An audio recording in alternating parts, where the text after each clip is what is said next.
Today I will be showing you guys how to make this floating tensegrity table. It is literally just being held up by a bunch of chains. So let's get into it. Now the most important part of this is having the right pieces. So the most important is the chains.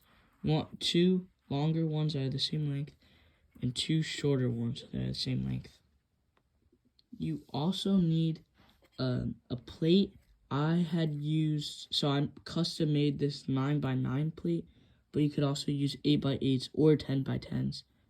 The final component to this build are these L-shaped bricks. I found that this curved one is more aesthetic, but you could also use something in substitution like this. It's just a stack of 2x2s attached to 2x6 on the bottom.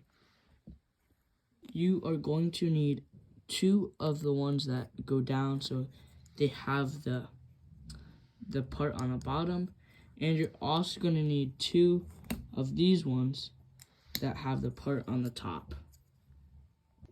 The first step in actually building it is getting your place on. I already have one of these set up, but I'll be showing you how to do the other one. For me, I'd use this studs on the side technique to make it a little bit stronger and more resistant.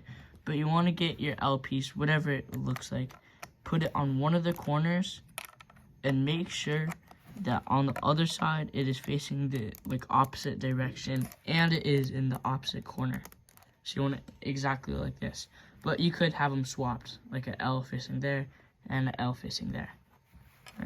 The next step is getting the top. So turn it upside down so it's easier to press down on. So I have my little L shape. I hook it up here. Finally, it's time for assembly. In my opinion, this is the hardest part. So you want to get one of the chains and put it on the bottom. When I was making my 9x9, I made special holes directly in the middle, so it lines up perfectly. And you want to grab the other chain, the long one, put it on the other side.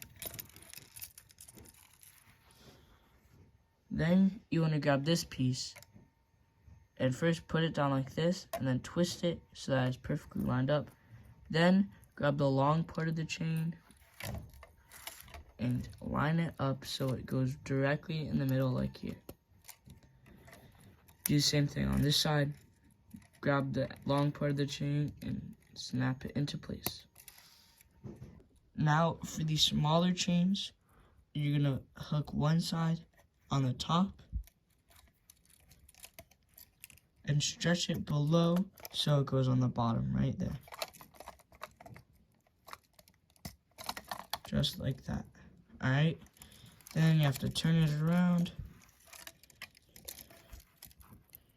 put it on the top, and put it on the bottom. Just like that. You can adjust the lengths if you wanted it to make it tighter. You could put this up one block and fill that gap in and make it higher. You can remove the knots, but it just be aware it won't be as strong. Alright, thank you for watching. I'll see you in the next one.